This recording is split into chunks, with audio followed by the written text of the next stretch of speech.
সারা বছর এরা থাকে পাজি, আর রমজান মাস আসলে এরা হয়ে যায় হাজি। রহমত নিয়ে এলো মাহে রমজান, ভোর সকালে উঠবো গোমা। সারা বছর এরা থাকে ল্যাংটা, আর রমজান মাস আসলে এরা দেয় ঘুমটা। এই রমজান মাসে আপনি কারো পরিবর্তন দিকে হাসবেন না, কারণ রমজান মাস আসে শুধু তাদের পরিবর্তনের জন্য। এই রমজান মাসে কখনো কারো পরিবর্তন দেখে হাসবেন না। বুঝলাম আমি রমজান মাস আসে মানুষের পরিবর্তনের জন্য, তবে টিকটক করার জন্য না। এই ভিডিওতে দেখবো রমজান মাসে পরিবর্তন হওয়া কিছু টিকটকারদেরকে। আচ্ছা, আর এই ভিডিওতে আমরা যাদেরকে দেখবো এরা কিন্তু আসলেই রমজান মাসে পরিবর্তন হয়েছে না, এরা মূলত কিছু ভিউজ আর লাইক কমেন্টের আশায় পরিবর্তন হয়েছে। এই রমজান মাসে যদি আপনি ইসলামিক টপিক্সে ভিডিও বানান তাহলে সেই ভিডিওতে হবে মিলিয়ন মিলিয়ন ভিউজ।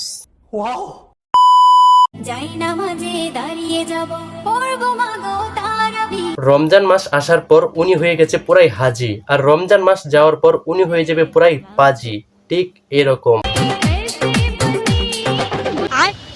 এই রমজান মাসে কখনো কারো পরিবর্তন দেখে হাসবেন না।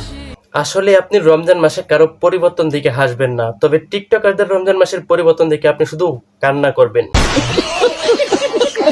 এই রমজান মাসে আরো কিছু টিকটকার পরিবর্তন হয়েছে, সেগুলোও কিন্তু পরিবর্তন হয়েছে মূলত কিছু ভিউজ আর লাইক কমেন্টের আশায়।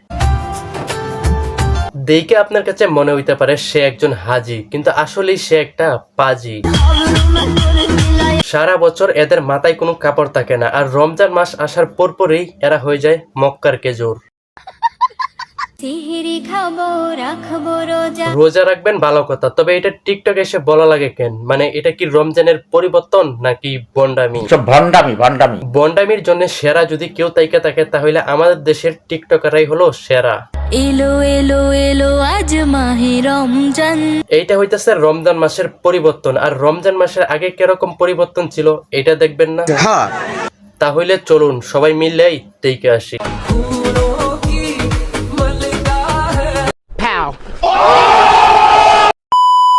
রমজান মাসে প্রত্যেকটা মানুষেরই পরিবর্তন হওয়া উচিত, তবে সেটা টিকটকার মতো টিকটক করে পরিবর্তন না। নিঃসন্দেহে তুই ঠিক কথা বলেছিস। কিছু কিছু মেঘ নুডুস তো এই রমজান মাসে এসে ওড়নাটা ঠিকঠাক মতো পড়তে পারে না। আজকের প্রথম রোজা আপনার কাছে কেমন লাগতেছে? এদেরকে নিয়ে কিছু কিছু মানুষ চিচি করলো, এদের কোনো মাথা ব্যথা নাই, কারণ এরা হইতেছে গিয়া ম্যাগি নুডলস। আমার মনে হয় এই রমজানে সবচেয়ে বেশি পরিবর্তন হয়েছে টিকটকার আরো।